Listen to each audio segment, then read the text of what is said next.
वो लगाओ मुंह पे, दाढ़ी पे, कहीं पे भी, सर पे, तो बाल रेसा रेसा हो जाएंगे। और इसको लगाने के बाद आप हमको रिस्पॉन्स दीजिए।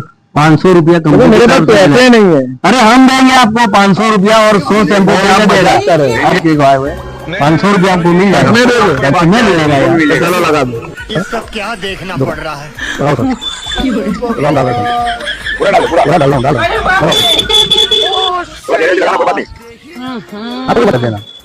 इसमें तो मुझे समझ में ही नहीं आ रही है क्या बढ़िया प्रॉब्लम है।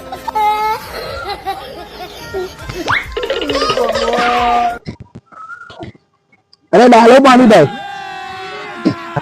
अरे भाई पानी डालो भाई, माल की दे रहे। अरे भाई साले कहाँ गए? वो उधर दो कंपनी वाले थे शैम्पू वाले, भाई मेरे को नहीं मालूम अभी ऐसे आया वो।